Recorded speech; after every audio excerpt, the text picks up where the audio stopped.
დაახლოებით ეს არის ის ადგილი, სადაც ცნობილი ვიდეო და ფოტომასალაა გადაღებული, რომელზეც ახალგაზრდა მამაკაცი თავის გარდაცვლილს ძმას დასტირის. ეს ყველაფერი 2008 წლის აგვისტოს ომის დროს მოხდა, თუმცა რაზმაძეების ოჯახის ტრაგედია ამით არ დასრულებულა. Წარეთ მაინც არ დაღუპულიყო ორივე შვილი რა მოხდებოდა. დედი რაღა მომაფიქრებდა. ვაგონის გასწორების დროს აღწეკრან რომ მოეყანო ორივე ხელი ბიადო და ზედვე შეიცვა ბავშვი. საკუთარი ოჯახის ტრაგედიაზე ლაპარაკი უჭირს. გადაღებაზე იმ იმედით დაგვრთანხმდა, რომ შემოსავლის გარეშე დარჩენილ ოჯახს ვინმე ყურადღებას მიაღწევს. აგვისტოს ომის ყველაზე ცნობილი ფოტოს მთავარი გმირების ოჯახი დახმარებას ითხოვს.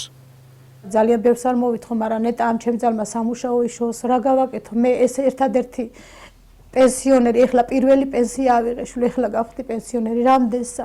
გოგოს შვილებს ამხელა ბიჭებსა, ამის ბავშვს გაუყო ის პენსია იშვილო.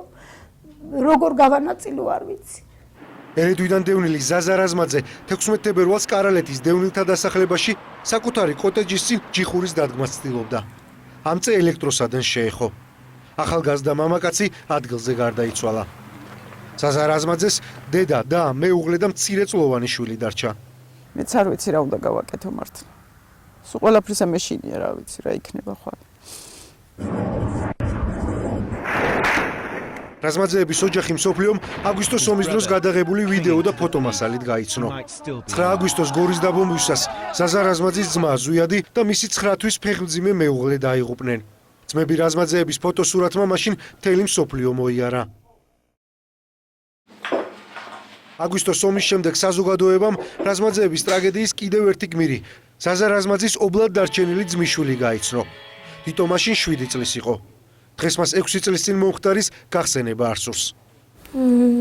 სწავლა ღირსმაგიობთა წმინდელის სკოლის გიმნაზიაში და დავდივარ ხმებებთან კვირაში ერთხელ შევერთობი კარგიათ. მე მინდა პირდაპირ ეთერში დიდი მადლობა მოუხადო პაატა ბურჭულაძეს. იმიტომ რომ არ ვიცნობ და ჩემ შვილიშვილს ძალიან კარგად მიხედა როგორც საკუთარი მამა. ძალიან დიდი მადლობა მას, ჩემი დიტოს მეურვეობის აღებისთვის, რომ ყველაფრით უზრუნველყოფილი არის და ყველანაირად დაკმაყოფილებულია, ყველგან დაყავს ჩემი დიტო თუ სადმე არსებობს. 13 წლის დიტოს გარდა რაზმაძეების ოჯახის ყველა წევრი დღეს დევნილთა დასახლებაში ცხოვრობს. მათი ერთადერთი შემოსავალი ლიზა რაზმაძის პენსიაა. მისამართი მათთვის, ვისაც რაზმაძეების ოჯახის დახმარება სურს. ქალაქი გორი, კარალეთის დევნილთა დასახლება, კოტეჯი 410.